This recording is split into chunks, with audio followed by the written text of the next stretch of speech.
video, we'll discuss about chronic focal sclerosing osteomyelitis. So basically, it is an unusual reaction of bone to infection. Uh, the mild bacterial infection, it enters through a large carious lesion in patients who have high resistance, high tissue resistance and tissue reactivity. Now, coming on to the pathogenesis. In pathogenesis, we see that there is a low grade inflammation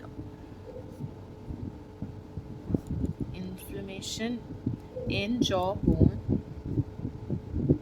that leads to the stimulation of osteoblasts, then formation of dense trabecular bone, osteosclerosis, which will further lead to decreased marrow space. Decreased bone marrow space. Now, coming on to the etiology. Etiology, it can occur, first of all, as I told before, large carious lesion. Second, it can occur due to chronic pulpitis. Then, it can occur due to traumatic malocclusion. Now, coming on to the epidemiology. First of all, it happens in children and young adults. Then the common site is mandibular, first molar, second, and premolars. Now it is asymptomatic and there is no bony expansion. Asymptomatic and there is no bony expansion. Now coming on to the radiographic features, what happens is there is a well demarcated or a well circumscribed radio-opaque mass with uniform density around the apex of the non-vital tooth. Then the entire root outline is visible and there is intact lamina dura. Now one thing which is characteristic is a bone scar. So what is a bone scar? It is the residual area which is seen after the resolution of the inflammatory focus. Now coming on to the histopathology, it is a dense bony mass of trabeculae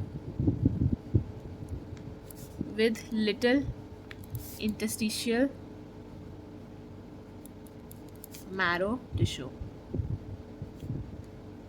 Then there are empty osteolytic lacunae. Then it also gives the appearance of a pagetoid because of the presence of reversal lines. Now coming on to the differential diagnosis, it can be Paget's disease, cementoma, then Gardner syndrome, osteopetrosis. Now in the treatment, what happens is, first of all, we will extract the affected tooth. Then there will be surgical removal of the sclerotic lesion. Okay. Now coming on to the next topic which we'll discuss is chronic diffuse sclerosing osteomyelitis. In this, what happens is, it is the condition which is analogous to the focal form of the disease. It represents a proliferative reaction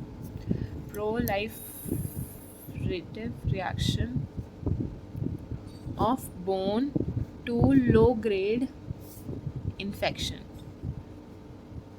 Now it occurs due to a number of reasons.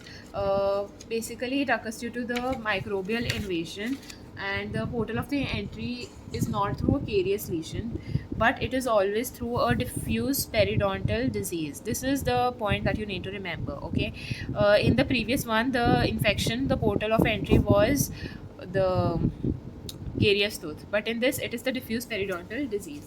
Also, it is caused by bacterias Propionibacterium acnes and Peptostreptococcus intermedium. Now it occurs in older people more and occurs in edentulous mandibular jaws Also, it is seen to be occurring more in blacks. Now, it is an acute exacerbation of dormant chronic infection, which leads to inflammation, then sclerosis. Now, in the radiographic features, what happens is there is a diffuse, patchy sclerosis of bone, which is often described as cotton wool appearance. Then, it is a radio opaque lesion. Now, in this histopathology, what we see is we see a mosaic pattern as we see in fibrous dysplasia, uh, because there are areas of resorption and then repair. Then there are dense irregular trabeculae. Then soft tissue is also present within the trabeculae, between trabeculae. It is fibrous. Then inflammatory component is also present. Now for the treatment part, the antibiotics and extraction of the tooth which is affected. Now coming on to the another part, I'll discuss this in another because it's important. So hope you understood.